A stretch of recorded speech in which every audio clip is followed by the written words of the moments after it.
bienvenue dans la mini-série BDS et la biologie du sens. Aujourd'hui, nous allons aborder un sujet délicat mais essentiel, la fatigue, lorsque dire simplement « je suis fatigué » ne suffit pas. La fatigue, lorsque l'organisme a besoin de la nommer, même s'il n'en comprend pas le processus. Aujourd'hui, nous n'allons pas simplement parler de fatigue. Nous allons parler d'un corps qui lâche prise, d'une vie qui ne peut plus nous soutenir et de systèmes qui nous sollicitent sans nous apporter le soutien nécessaire. Cas clinique tiré de la vie courante. Arabella, une femme de 42 ans, souffre de fatigue constante, d'un sommeil non réparateur et de difficultés de concentration. Pourtant, la clinique de biologie affirme que ses analyses et autres examens sont normaux. Elle travaille de longues journées de 8 heures ou plus, voyage plus de 2 heures par jour, mange rapidement et mal, et prend peu de pauses au travail. Elle vit dans l'incertitude financière. Elle consulte à plusieurs reprises pour une fatigue constante, un manque d'énergie, une déconnexion émotionnelle et des difficultés à traverser la journée. On lui répond souvent « stress, anxiété, légère dépression, tout va bien ». Mais personne ne lui demande « comment vis-tu » ? Quand elle dit « je ne vais pas bien ». Je suis épuisée, c'est un signal d'alarme. Ce n'est pas son corps qui la lâche, c'est son organisme qui est à bout. L'approche biomédicale, qui apporte certes des éclairages, se concentre sur les causes mesurables, anémie, troubles thyroïdiens, infections, troubles du sommeil, syndrome de fatigue chronique, carence nutritionnelle. C'est nécessaire. Cela sauve des vies. Mais quand elle ne trouve pas de réponse, elle se contente souvent d'étiqueter les choses sans les comprendre. Et elle laisse le vrai problème de côté, une vie qui rend malade. Point crucial. Nommer ne signifie pas comprendre. Étiqueter ne signifie pas soutenir. Lorsque le système ne comprend pas, il a souvent tendance à réduire, simplifier, psychologiser, médicamenter, et le patient se retrouve seul, avec son symptôme. La pratique clinique actuelle minimise, médicalise rapidement, oriente les patients sans intégration, fragmente la prise en charge, et personne n'intègre le tableau clinique dans son ensemble. Il est donc nécessaire d'avoir un autre modèle, Faro. Analyse BDS-NMG. D'après « La biologie du sens » de Rick Gerdamé, la fatigue peut être interprétée comme une phase d'adaptation, de réparation, un besoin biologique de pause, de retrait, une baisse d'énergie vitale après un conflit ou une surcharge, car le système est épuisé.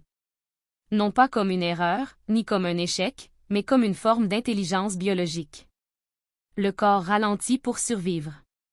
Ce n'est pas une faiblesse, c'est une régulation. Attention, il ne s'agit pas d'une règle absolue, chaque personne est unique.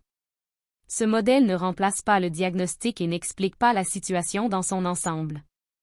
Intégration Faro. C'est là qu'intervient la méthode intégrale Faro.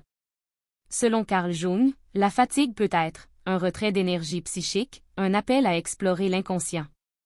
Jung affirmait clairement que l'énergie psychique n'est pas infinie et que, lorsque la vie perd son sens, le psychisme se retire de l'énergie.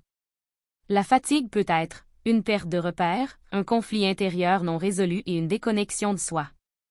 Selon Ken Wilber, il n'y a pas de cause unique, et son modèle ACAL offre une piste précieuse pour comprendre la fatigue d'Arabella. Wilber explique que la fatigue est non seulement individuelle, mais aussi multicausale, et analyse chaque cadran, intérieur individuel, conscience, épuisement émotionnel, perte de sens, surcharge interne. Extérieur individuel, corps, troubles du sommeil, mauvaise alimentation, stress physiologique chronique. Intérieur collectif, culture des exigences constantes, culpabilité du repos, opposition entre valeur et productivité. Extérieur collectif, système, emploi précaire, long trajet domicile-travail, salaires insuffisants, politique qui ne protège pas la vie. C'est là que réside le point crucial. On attend des jeunes de 20 ans qu'ils aient des performances similaires à celles des personnes de 40, 50 ans, voire plus âgées.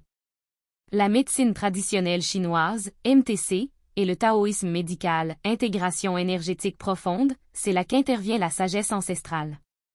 Du point de vue de la MTC et du taoïsme, la fatigue est un déséquilibre du QI, énergie vitale.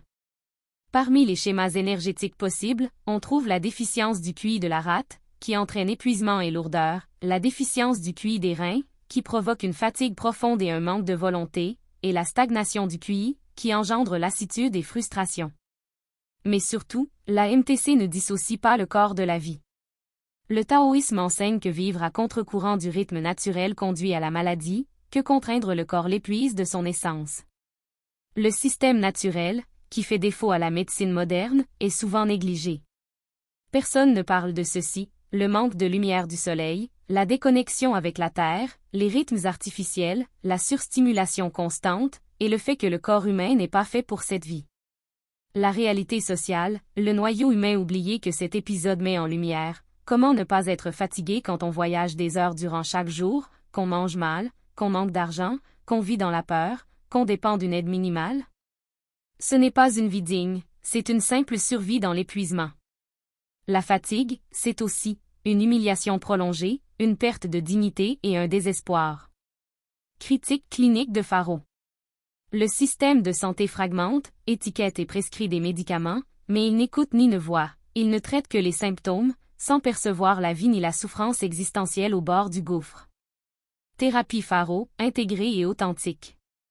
Il ne s'agit pas d'éliminer le symptôme, mais de le comprendre et de l'intégrer. Il ne s'agit pas seulement de se reposer, mais de réorganiser sa vie à tous les niveaux. Rôle du coach Faro. Il aide à percevoir les incohérences entre la vie et le corps, travaille sur le sens et la direction, met des mots sur ce que le corps exprime et aide à exprimer ses expériences vécues. Il identifie les surcharges invisibles et travaille sur la cohérence entre la vie et le corps.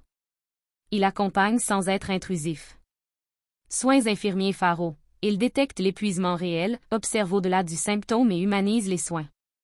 Ils intègrent le clinique et le vital, observent les signes cliniques réels, détectent la fatigue non verbalisée, perçoivent le tonus, l'énergie et l'épuisement profond, et humanisent les soins. Ils ne se contentent pas de mesurer des paramètres, mais perçoivent aussi les états. Intervention globale, repos véritable, et pas seulement sommeil, régulation du rythme de vie, alimentation en pleine conscience, travail émotionnel, réévaluation de l'environnement de travail avec possibilité de télétravail, reconnexion avec la nature. Apprentissage Faro. La fatigue n'est pas toujours une maladie.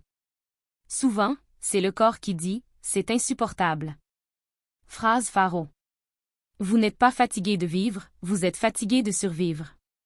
La fatigue n'est pas une faiblesse, c'est le signe d'une limite. Mais dans une société déshumanisée qui valorise l'hyperproductivité, le repos devient suspect. Abonnez-vous à la chaîne. Aimez cette vidéo. Commentez pour soutenir la chaîne. Partagez cette vidéo pour sensibiliser le public. Étudiez avec Essiel Faro et sa méthode Faro intégrale. Apprenez les sciences en pleine conscience, car en matière de santé, le savoir n'est pas neutre, il est vital.